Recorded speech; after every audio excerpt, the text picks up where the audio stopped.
And that, I mean, I think my, not disappointment, but like my heartbreak goes to Williams because it was a fluke accident with the car. I feel like if Carlos didn't have that, he would have finished pretty high. I mean, Albon finished, it was fourth, P4, went P5. down to P5, but still that's a huge finish for Williams. And say we got like a P5, P6 finish. Together, that's more than they had all season last year. And Yeah. that just sets them up for such a good trajectory. And even though he didn't, I mean, they're still way ahead of pace for what they've done in the last few seasons. I really think Williams is going to be the contender for like, I said this when we said our predictions. They're going to be like a 4, 5, 6. I really believe that. I don't think it's going to be like hoping for 6, 7. I think it's going to be hoping for like 5, 6. Yeah, Or I think even that 4. the Williams really exceeded even their own expectations. I don't think anybody, is including their own camp, thought that they would be this pacey. And remember, qualifying was in the dry and was in quote unquote normal conditions. And I think this was the first time they had a double they qualified both of their drivers in the top 10 in like 20 years. Yeah. So it's been a minute, and this is the exact trajectory that Williams has wanted to be on for years, and this is exactly why James Vowles brought Carlos onto the team. And I want to kind of talk about something interesting here. So, we've all by now seen the interviews with JV talking about how integral Carlos's feedback was and his, thoughts around strategy, when to change the tires, if the drivers can stay on, conditions, everything like that. And they listened to him. Mm-hmm. What a concept. I feel like you have team principals who are team principals, and you have team principals who are drivers' team principals. And I think JV really takes into consideration and processes what Albon and Sainz also like tell him about strategy or feedback from the car, improvements, whatever.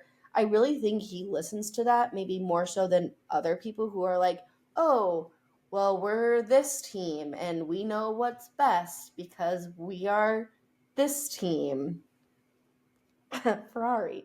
Like, Yeah, you know Ferrari, what I who's down mean? in P7 right now. Exactly. And I also feel like it was so telling when Lewis kept saying, like, leave me alone. I know where the button is. When I'm there, I'll do it. And they're like, well, just like, this is what you need Just to try like. it.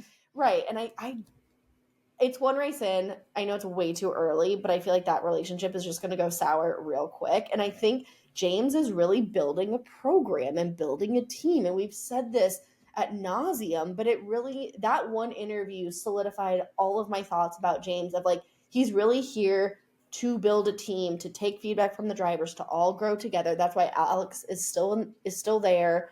That's why they gave, Logan Sargent such a long shot when probably he didn't deserve a second year, but he really wants to build a team around drivers and use them and build it together. And I think that really intrigued Carlos, and that's why he's there. And I think if anything, this is really encouraging Carlos to perform. You know what I Right. mean? Like, he's like, wow, they listened to me. Like, this is amazing. What is this like? I don't know. So Yeah. I And just this thought that is was interesting. And this is this is them listening to him while he's giving advice for his teammate, because he's not even in the car right now. And because Exactly.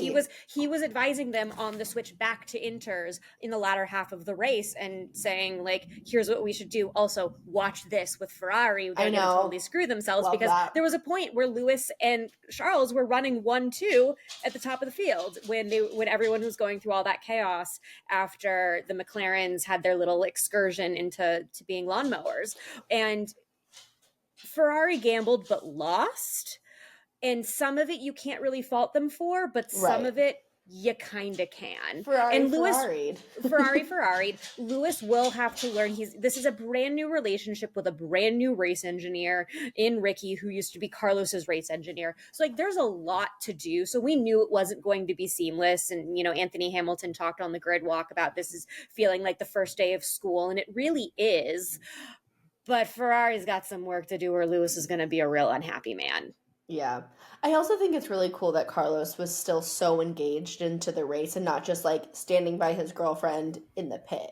Like he was running from pit wall back in, like talking strategy, super engaged, which just again shows he's really there to help build the team. And I think that's the thing that's different than Ferrari is they already have that establishment, which is where it's like, Lewis, welcome to our establishment. You will fit here.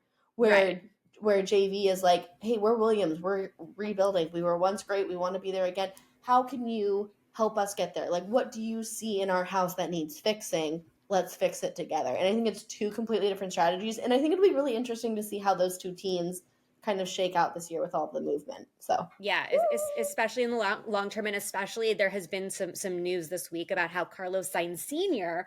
wasn't really thrilled that Junior Carlos decided to go with Williams over Stake, which will become Audi, Audi. because Senior has a long-standing history with Audi in rally car, and Senior is a phenom, not even just considering his age, just in general in He's like rallying. one of the best rally drivers to ever walk this planet Earth. Yeah, I mean, he didn't have the greatest year in Dakar this year, but the man is phenomenal.